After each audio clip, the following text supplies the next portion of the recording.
Welcome back, everyone, to part two of our talk with my wonderful guest, Catherine Belden. I'm your coach, Abby Clapper, and if you haven't listened to the first episode with Catherine, I recommend that you go back and listen. She shares her story, her own health and wellness journey, and it is absolutely incredible. And we're kind of going to continue that conversation here today. So maybe with a little bit more, we already had a ton of take homes, but now we're going to get into a little bit more of the nitty gritty today. So thank you so much, Catherine, for doing a part two with me. My pleasure. My pleasure. It's time to get down and dirty about getting healthy and well. I love it. I love it so much. Okay. So based on your education, how long you've been in the field, all that good stuff. I have a lot of clients and just a lot of people in general who have some like chronic conditions. So things like endometriosis, PCOS, POTS, things like that. So mostly issues that in regarding like the female health and wellness space. So I would love to chat a little bit about advocating for yourself when it comes to going to the doctor. What do you have to say about that? Oh my goodness. I could say a litany about that. But let me start with this. I'll actually use myself as a reference point. When in episode 1, we talked about how I got started and that it was born out of just a need to get my life in order. About a month or two into my weight loss journey, I was getting checkups with my doctor, and I told him I was working on weight. And he suggested a few things to help me get it under control faster. And I said, no, it's not going to mean anything to me unless I work through this myself. I think my personal, and this is strictly my opinion, my personal take on this as a patient is sometimes we depend heavily on medical quick fixes to try to deal with the immediate pain of being overweight. The bad thing with that, and I've tried every type of diet, medication, I've tried all kinds of things in my life. Usually with initial success, very rarely long-term success because it's just not sustainable. What I found was sustainable for me was commitment to proper diet. I follow basically the 80-20 rule, and some days I follow the 90-10 rule, which is whole foods, health, nothing too processed. And the 10 or 20% is, okay, my bag of Doritos I mentioned in episode 1, or a piece of cake or a cookie or whatever. But it doesn't take priority in my life. So again, from a medical standpoint, it's important that you have to advocate for yourself. Our medical community lots of times wants to help solve the problem, and they try to help solve the problem in the quickest route possible. That may be beneficial for some folks, but it may not. So in order to, especially if you suffer from any type of chronic disease process, it's important that you be a self-advocate, that you become educated, talk to professionals about your disease process, but also making sure that you recognize that sometimes disease processes on the body limit the rapid success with weight loss. So it has to become more of a long-term marathon instead of a sprint. So you may see someone, it took me 5 years to get to where I really wanted to be, but it's sustainable now because I didn't rush the process. I didn't try to say, okay, well, I've got 130 pounds to lose. Let me do it in 6 months and starve myself and exercise every day for like 10 hours a day. That was just ridiculous. And that's actually how I approached weight loss in my youth was I need to starve myself and I need to work out so incessantly that I can't get anything else done in the day. And it got me nowhere. It got me to 325 pounds. So I also found that I lost weight in my mind first. That once I envisioned myself under 200 pounds, I didn't care where the number landed. It didn't matter to me. I didn't care if I was 199.9 or 139.9. Either way, it didn't matter. My goal was to be under 200 pounds. I didn't pay attention to the BMIs. I didn't pay attention to the health charts. I didn't care about any of that because I knew if I got somewhere under 200 pounds, I'd still be healthier than what I was at 325. Absolutely. And so back to the medical community, advocating for yourself and saying, I'm not going to rush through this. I recognize it took me years to put the weight on. It may take me years to get the weight off, but every pound that comes off is a step in the right direction. And recognizing that you have to have small goals. My goal set was not to lose 130, 150 pounds. My goal set was I'm going to get 5 pounds off in 6 months. 5 pounds in 6 months. That's pretty realistic. Absolutely. Um, and so I set very achievable goals for myself. I wrote them everywhere, and I'm going to show you something right here. I'm still trying. I don't know if you guys can see this. Yes. It says 150. Okay, so I'm 163. I'm still 13 pounds from my new goal, and I'm Mm, not worrying about it. I keep that 150 there, not so much to get to that number, but to recognize that I'm close to it. And yeah. that's set. I'm closer to that number now than I was 6 years ago. It's the So, closest you've ever been. Yeah. closest I've ever been since I was in high school. And I actually right now am wearing about a size 8 in most clothes. In high school, I wore a size 12. So I'm smaller now than I was in high school. That's amazing. Um, it's all a win. I mean, I see no negative in any of this. The one thing that is frustrating for me, of course, is loose skin. And in a month that will be handled. And my physician seems to think I might hit that 150 mark after surgery. So we'll see. And, there's different schools of thought about cosmetic surgery and skin surgery and all of that. Yeah. If it makes you feel better about you Hmm. and you do your research and you know what you're getting into and you have a support system, it's not a bad thing. For me, it's Absolutely. not. So, Right.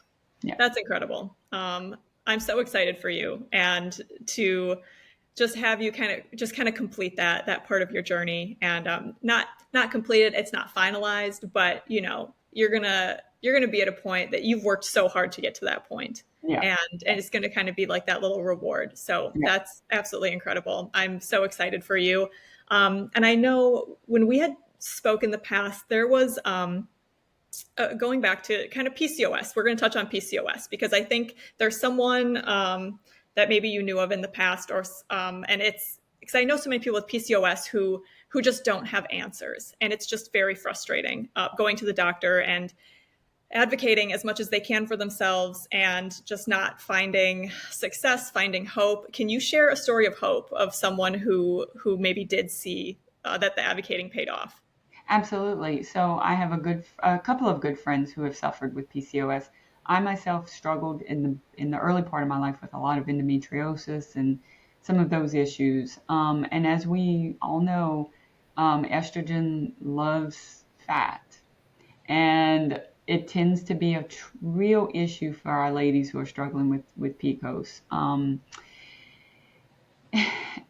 So both of my friends have had this issue for years, dealing with obesity, dealing with excessive hair growth, dealing with all the things that society says doesn't make a woman attractive, which I think is all baloney because we're all beautiful in our own unique ways. Beauty starts on the inside. It has no matter what the outside looks like. But self-esteem and self-assurance comes with feeling good about yourself. And part of feeling good about yourself is when you look in the mirror, do you like what you see? You know, um, so both of my friends have struggled. They've advocated for themselves with physicians. They've been on different therapies and things like that to try to control the PCOS. One of my good girlfriends finally started a workout plan. We talked about working out. We talked about diet and all of that. She started cutting out things like excessive carbohydrates. She got rid of the sodas. She was drinking regular soda. She increased her water.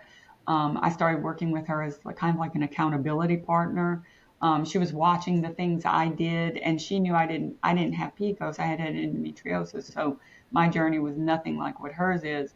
But eventually, she got down over 50 pounds with Wow. just consistency and keeping an honest dialogue with her physician about what she was struggling with. She saw a nutritionist. And she just really tried a few different things till she, like me, started finding the recipe that worked. Hmm. And so now she's down probably close to 65, 70 pounds. looks phenomenal, wants to go down a little further, but she's really excited about where she is right now. Um, Yes. so it is, even in the face of chronic disease, disability issues, even issues related to mobility, where exercise might be more challenging. There's so many different resources nowadays to maintain activity, even from a chair-bound status. There's different ways to control diet now. We have better products on the market. Again, the diet industry is probably going to want to hate me for this, but nothing can replace whole foods. Right. Nothing can replace oranges, apples, meat, chicken, fish, lean meats, healthy rice, staying away from the processed stuff. It works. A whole food diet worked, and intermittent fasting worked for me, worked for my friend who had PCOS, and we're living proof of it. So, Yeah. Now, I do have a question because I do know some people with PCOS who are not overweight, and I'm curious what their options might be. And now I will say, they have gone to the doctor, and unfortunately, a lot of times with PCOS, endometriosis, you go in and they say, "Oh, lose weight." Well, what happens when there's not as much weight to lose, or they're healthy? They're healthy. They're not overweight. And is there another option? yeah, well, I would advocate that they start, if not already, working with strength training, Mhm. bringing some strength training into their regimen. Because, quite frankly, muscle growth and muscle building is really important to cardiovascular health. It's really important to hormonal regulation. It's important for psychological well-being. So even if they're not struggling with true obesity, or even if they are at a healthy weight, um, we can always improve in strength training and in muscle growth. And so I would advocate that. And forgive me, I'm not. Obstetrics has never been my forte. I'm a geriatric nurse, as many of my friends know. But as a woman, and as a woman who has struggled with not only obesity, but some of the hormonal regulation that goes along with being a woman, it's really it's about maintaining as much strength in your body as possible so that hormones regulate well, you have a better outlook neurologically, you have more self-esteem. So I would advocate for that. For the strength training? Yeah, Absolutely. And absolutely. that's what we're doing with, a couple of my clients. The strength training outside of the PCOS has so many other health Oh benefits yeah. as well, helps the blood pressure, helps the, like you had talked about, your resting heart rate, has all these extra added benefits too that then are not kind of compounding on top of what else you might have going on. And also remember, Abby, it's important your viewers be aware that, it also, strength training helps with things, other hormones, not just estrogen or testosterone, but it helps with things like serotonin levels, dopamine levels. That's, the feel good, the, feel rested, feel accomplished type of hormones. So strength training has more benefits than just putting on muscle. It also helps with so much related to hormonal regulation and psychological well-being. So, I'm a big proponent of it. Oh, 100%. I will say, as someone who is dealing with anxiety, has dealt with anxiety my whole life. Mhm. When I'm exercising or when I'm done exercising, specifically whether it's strength training, running, I was a big runner for a while. You just feel so much better. You get that little dopamine hit, you get Yeah, that serotonin high. Those I endorphins are, working through your body and you're just feeling good. And that alone, I mean, that's not to discount any medications or anything because those do have their place. Um, absolutely. but in addition to that, moving your body is helping your mental health so much, and just helping you have a better outlook on life and on your own body. Because, and I mean, we could go into this if you want, just even like how we view our own bodies. Mm, Men, women, it's very difficult, especially in this time when we have so much to compare ourselves to on social media.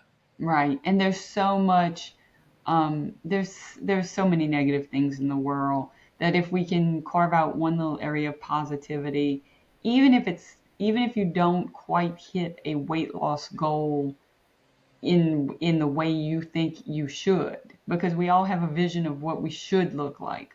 Um, I, my weight loss really took off when I got rid of those societal stereotypes and just really didn't care what anybody thought about anything related to how I looked. I felt better. I thought I looked good. I felt better in my clothes. So you're right. You mentioned about my wardrobe changing quite a bit. It did. I used to wear a lot of dark colors and big clothes, loose clothes, because you don't want people to see what you really look like. And now I wear fitted clothes. I wear very bright colors, because with when you become your true self, your whole outlook changes, and that's exemplified usually through wardrobe and the way you look and the way you carry yourself and things of that nature. Yes. So yes, I would very much. I mean, it's kind of like my strength training now is I play the drums. I do isometric exercises. It's not that I don't mind lifting weights, but in order to keep the motivation, the discipline, I have to change things up. Talk to me in 6 months from now, I'll probably be back in the gym strength training again. My strength training just looks different now than it used to. And it Um, can change with the place that you are in life too. I think that's important for people to know. You don't have to keep doing the same thing. In fact, like it's sometimes recommended to change what you're doing, not 100%. so frequently that you're not going to see the benefits of, a consistent progression in a program, Right. but making sure that you're finding something that's enjoyable for you, whether that's tennis, pickleball, running, biking, walking, it could be anything, whether it's in the pool, whether it's playing drums or just a plethora of things, just finding what you enjoy. It's something that moves your body. Yep. One of my newest things I really like to do, so I've never been able to do a handstand. So, in order to build up to a handstand, part of my yoga practice that I do, and I love doing yoga and stretching, is I get up against the wall and I'm working on building my shoulder strength. I had a dislocated shoulder as a young child, so that shoulder has always been weaker, and I never wanted to put a lot of weight on it. Mm-hmm. So, as I continue to work out and build up my shoulder strength, part of that build up and the goal, so it's serving two purposes, is to try to be able to do an independent handstand. I'm not there yet, but I'm hoping that Really? one day I will be able to get free of the wall and actually do an independent handstand. But I do that as part of my yoga practice up against the wall, just to try to hold myself up and continue to strengthen my shoulders and my upper body. That's a beautiful It's getting goal. I there. think It's that's getting there. It's got some yeah. work to go, but it's getting there. I mean, truthfully, that's, you were saying body weight exercises earlier. Calisthenics, if you can do calisthenic things, like that's, to me, I see calisthenics and I'm like, wow, like that is what I aspire to be. Funny enough, a handstand is on my list for 2025. We'll see. I'm afraid of being upside down, so we'll see how it goes. I mostly have to overcome the mental part before I get to the physical part, but I think that's incredible. Well, I'm doing that in preparation. I'm trying to really build my upper body strength, because one of my goals in the next, I don't know, 2 to 5 years, I'll just say that, is to be a skydiver. I want to No skydive. way. And so, oh yeah, I've got all these adrenaline junkie things I've You got to an get out of adrenaline junkie, myself you. now. I am an adrenaline junkie. I really am. And so, but part of it is I want to be as strong as I can physically, so that Mhm. when I jump out of that airplane, I can control what I need to control so that I can safely back to Earth. But yeah, that's one of my goals, is to do that. That is so cool. Well, going back to the importance of taking care of ourselves, kind of finding like you said, eating whole foods, things like that. Something that I love talking about and love doing a little deep dive in is like the blue zones in the world. So blue zones, for those of you who haven't heard of it, are areas of the world where people are living longer than they are typically, in the majority of the world. So people are living, I don't even know, I probably should have looked this up. I'm going to guess somewhere into their early hundreds. Mm, But yeah. they're living like that because they have a few things going really well for them. So they live in a small community where they can walk everywhere. It's a walkable community. They're surrounded by their support systems, their family and their friends. So they're seeing them every day. They're having meals together. They're doing activities together. They're able to get fresh foods every day. So they're walking to the market to get their produce and their grains for that day. And that's just something to me that is So fascinating. And, even the Mediterranean and Japanese cultures, I know, Kat, you and I had kind of talked about this a little bit, just the how the culture is so different than what we're doing now and how they're incorporating more movement into their days. So let's chat about that a little bit. Certainly. I think that too helped to influence my weight loss is I took a different mindset about what my day needed to look like. Human beings were really never designed to sit in cubicles all day long at a computer screen. We were never, no offense, McDonald's, I love you guys. Quarter pounder with cheese is my best friend. I love you. But we weren't designed to eat some of those things. The processed food market, the ease that came along when women started entering into the workforce and we weren't at home as much, be able to cook and prepare a meal. And I'm a career woman, so believe me, ladies, I understand the challenges of trying to keep the kids fed healthy meals, keep yourself fed healthy meals, and making sure your family's healthy, but then also in the workplace and you're not getting home till 5, 6, 7 o'clock at night. It's easy to swing by me, any one of the fast food places and grab some food and come home. But the fact of the matter is, if you think back when my grandparents were, young people, most people had farms. They worked outside all day. There was no office that they went to per se. So the physical activity in the work was there. You didn't even really need to exercise because you spent your day working in a farm or working in some type of agricultural background, and it was hard labor and you've maintained some health. I can remember my grandfather sitting down for a meal, eating half a pound of bacon, and rice, and I don't know what all. I'm from Louisiana, so very Cajun oriented culture, and he would eat all these different things, and at the end of it, have a beer. And he lived almost into his late 80s. So you wouldn't think, and he smoked. I will be honest, he did smoke, but he was a very physical man. He worked outside every day for years, well into his 80s. Hmm. And that was all his life. So you have to take things into context that perhaps the physicality that went along with that generation worked to their advantage, even if they didn't understand healthy diets and, not smoking and not drinking as much and all of that. They had the physical labor on their side, without even realizing it. And the same thing I think applies to some of our blue zone populations who are probably eating healthier foods. They don't have the processed foods that we have. They eat more of a whole food type diet. They, like you said, they have access to resources that require them to walk, distances, but still they're getting in physical activity. The social aspects are incredible in our society. Children go off and move to a whole nother state, and that local nuclear family becomes very decimated.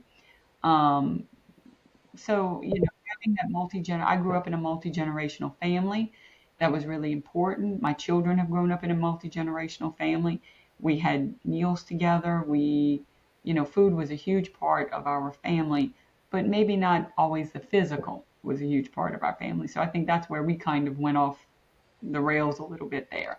Yeah. So it's a fine balance. It's, the physical, it's the social aspects, it's the psychological, the personal fortitude into it. And of course, it's the diet you have to maintain. So I think that's why some of the blue zones are so successful and it's interesting to study and compare their populations to someone like America, where we are very work driven, we're very productivity driven, and we think diet, exercise in the formal sense is an afterthought. Right.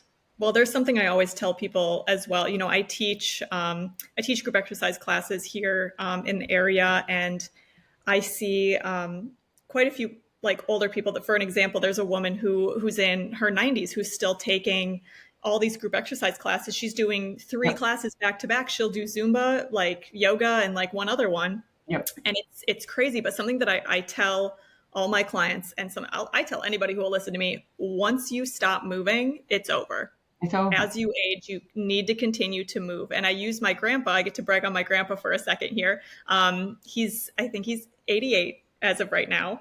And he still lives independently, thank God. And he is still chopping his own wood. He lives on a whole bunch of land. He's got a house, and he's still chopping wood. He's doing his own snow. He's the past few years he's been planting a garden, taking care of a garden, so he's getting the fresh vegetables. And he's got his little community around him. He'll drive into town and That's see his friends incredible. for lunch. And it's kind of like you mentioned, like it's something that not everyone can kind of do. And so anyways, I use that example when I tell people, like, do not stop moving. You have to do something, even if even if you have pain.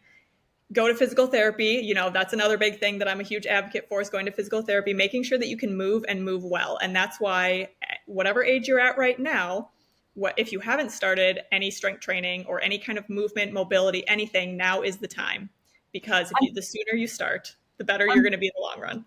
I'm so glad you said that, because as a geriatric nurse, I want to share this with your viewers. The fact of the matter is, we all assume that as we get older, pain is a natural part of the aging process. That doesn't inherently have to be. Um, I will tell you, I suffered from tremendous back pain for a few years. And losing weight, getting stronger, building my muscles, changing my thought processes psychologically, really changing my outlook on healthy eating. I don't even call it diet, because diet has that connotation of a negative. Yeah. I'm losing something. I'm Right. giving up something to get something. I look at it as healthy diet. Part of healthy diet is I get to have a Hostess cupcake once in a while. Hmm. I get to have a bag of Doritos once in a while. It just can't be every second of every day. Right. And if it is, I have to work out or sacrifice elsewhere if I want to have that half pound bag. I can't even eat 5 Doritos now, much less half a pound bag. There's something that changes in your mind psychologically when the right foods come into your life. Mm. You become nourished. I mean, many of our obese population are severely malnourished. It's not a volume problem. It's a what is the content of the food they're eating. And Quality. yeah, the quality is terrible. And so you may look like you're obese or overweight when really you're malnourished, Mm. because you don't have the right vitamins, minerals, and protein circulating in your system, because the food you're eating are not promoting that. So that's Yeah. another thing to take into account. Um, but I will say that I really feel that much of what those blue zone populations are doing is they look at that in total, and things like Tai Chi, yoga, just all these meditation based exercises are also really important psychologically. And I think those are things that they have an advantage over us. We look at exercises, oh, let me hurry up and get in the gym and get it over and get it done because it hurts. Mhm. And again, as we get older, pain doesn't have to be an integral part of the aging process. It is sometimes, unfortunately. I mean, joints wear and tear and, get older. But the more we exercise, the stronger we are, the better our hormonal regulation is, and the better our bones and muscles are, so that we don't have all the pain that we could have as we get older. Right. But that hardwiring needs to start like in the 40s and 50s. So by the time you're hitting 60 and 70, you can still be like your grandpa out, and my grandpa out there working in the farm, working their garden, shoveling snow, walking. My grandfather walked back and forth to work 5 miles a day. Wow. And yeah, five Like the miles. stories we heard as kids. I walked uphill both ways.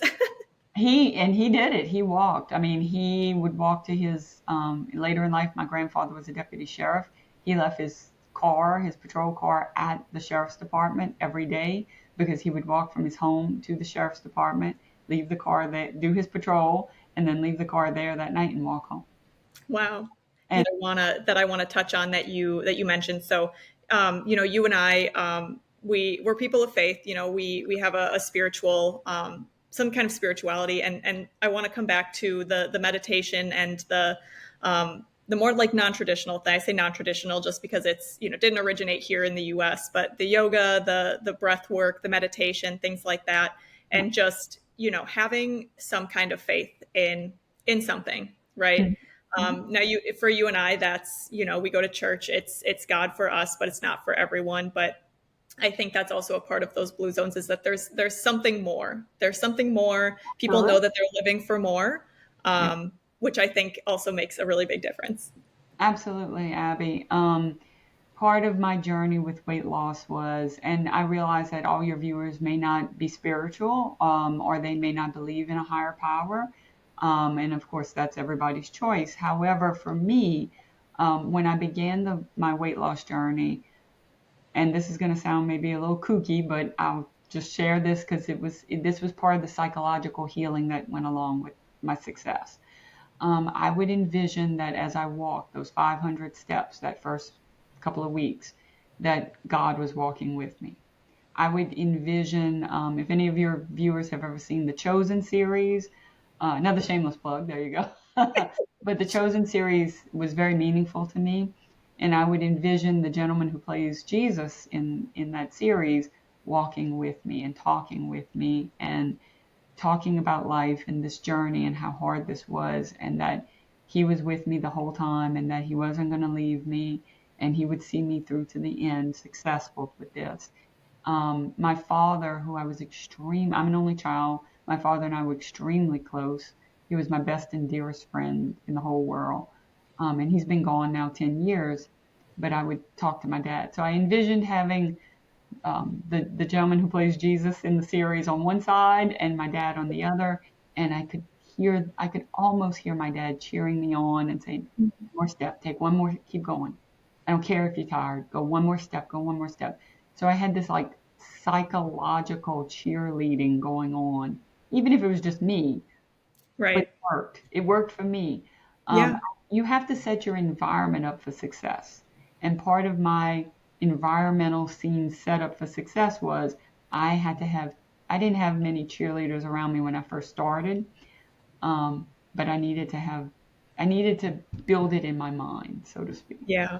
And so whether that's meditation, prayer, strength, doing yoga, strength, flexibility, whatever that looks like for anyone, whatever you believe is the reality you need to do to get there, do it. Because Absolutely. it works. I can't stress to your viewers enough, when you deal with the psychological first, the weight will just follow. Eventually, it will start following if you start taking one step at a time and doing some of the changes and just building on the changes and building on the changes and not trying to change everything all at the same time.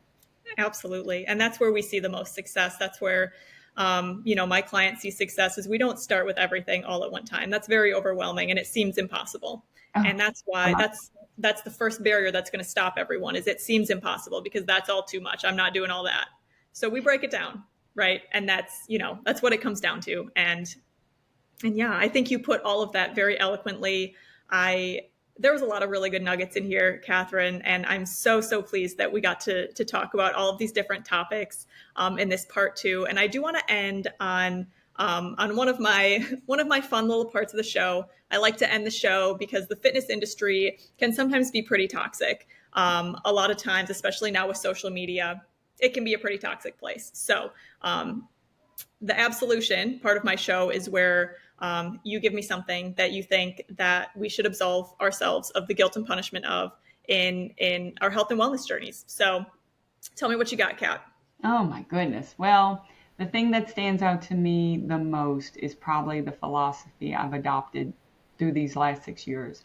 I was much of a conformist before that. I believed that in order to be either popular or noticed or whatever, that I had to follow all of the conforming aspects of society, whatever that was, whether it was at work or home. Am I a good enough mother? Am I a good enough wife? Am I a good enough boss? Am I a good enough nurse? All of those things. Do I work out hard enough? Do I'm not working out hard enough? I think we beat ourselves up over all of that. We also are all have a huge fear of failure, but you cannot succeed without failing. Hmm. You can't get to success without some failure. So one thing that I would ask your viewers to absolve themselves of is the fear of failure. Listen, again, see that number? 150, right? Am I there? No. Do I forgive myself for not getting there? It doesn't matter. I got under 200 pounds. Who cares? Do the who cares test. Who cares? Um, at the end of the day, absolve yourself of having to be just like Catherine Belden or anyone else, because you are you. And don't be afraid to fail. The more you fail, the more you learn, the more you learn, the more you succeed. And my philosophy in life is I don't lose. I win or I learn. Mm. I think that is a fabulous way to end today's episode. I think that that's, oh man, that's just the perfect ending. There's nothing else that needs to be said. Well, I hope it's So, been beneficial for your viewers. And again, if anyone needs to reach out to me, if they need additional support, help, you know how to contact me. I've given my email address, certainly. I'm happy to help wherever I can. It's important that we all lift each other up because there's enough negativity in the world. So, amen to that. Thank you so much, Kat. And my I will pleasure. be putting Catherine's email address in the show notes so you can reference it there if you would like to reach out to her. And yeah, thank you so much, Catherine, for sharing your story. This has been absolutely beautiful. My pleasure, Abby. I'd be happy to talk to anybody if they have any further questions. Thank you so much. All right. Take care, everyone. Have a great day.